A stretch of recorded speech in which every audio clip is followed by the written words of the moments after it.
The second day of the Hunting and Fishing Canterbury Rivers race series kicked off in picture-perfect weather. Running at 200 cubic metres a second, the Waimakariri River was more than twice its normal flow. And while reading the brown water was more of a challenge, the extra water added confidence for the drivers. What didn't add confidence was the lumpy water, with several teams grappling with the rough conditions, especially at high speeds.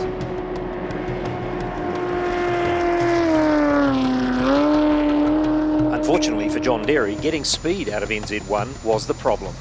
The trim tabs used to help provide lift off the start line failed to come up, and NZ1 was nose down for the race to the Gorge Bridge. The immediate advantage fell to the other gas turbine, Roger Preston pushing on past Derry to lead to the top.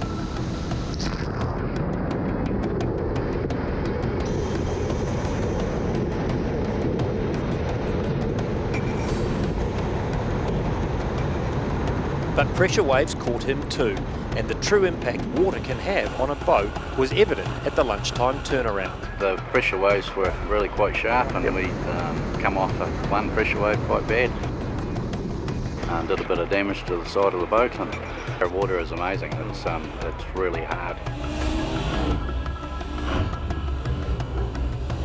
Mike beat us up, but we had a pretty good run past John, so pretty happy really. Hard-charging Mike Pooley had all cylinders cranking in his big V8 and hauled in the crippled NZ1, but getting past was still a challenge in the braids. When John took off, we noticed he throwing a bit of water around, so we did wonder what he was up to when we caught up to him. But no, it was a good run up, pretty bouncy, but 8 cylinders makes a big difference on the upstream leg.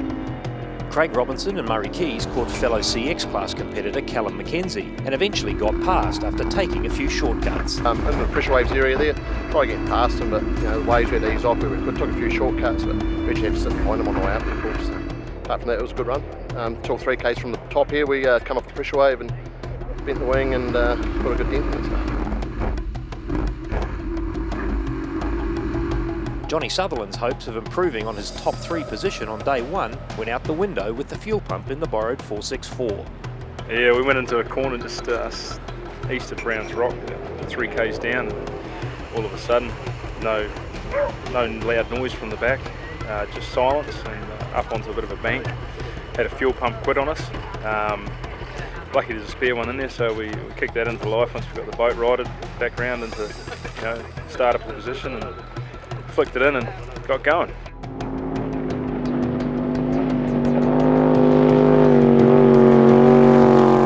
So, once again, Christchurch's Justin Hill dominated CX class upstream, as he would also do on the afternoon leg.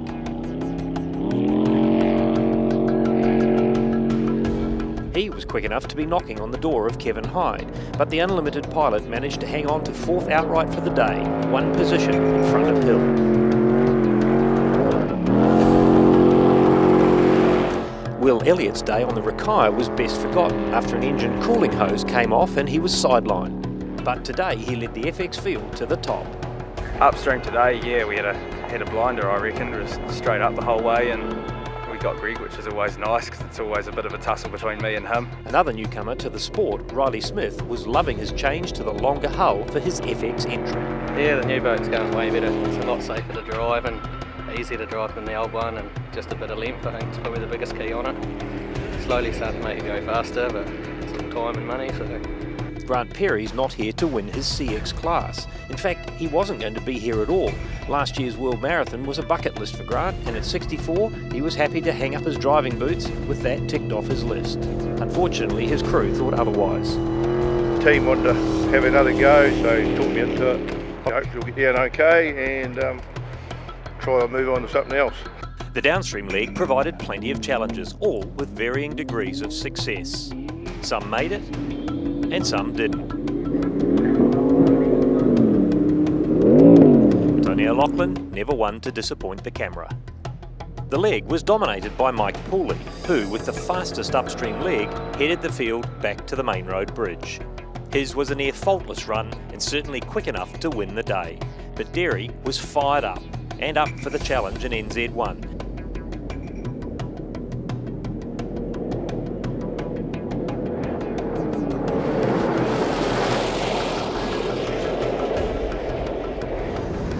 Starting third, NZ1 passed Roger Preston, who'd found an even tighter track than on the Rakaia.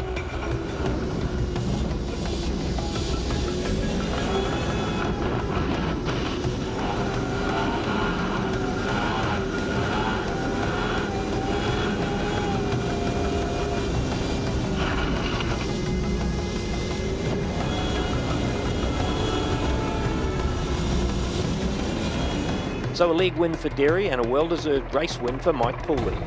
It's been a while between drinks, but it's a great way to celebrate his impending move to a gas turbine. I know it's good to win one. We've been at it for 18 months now and haven't got one, so that's good.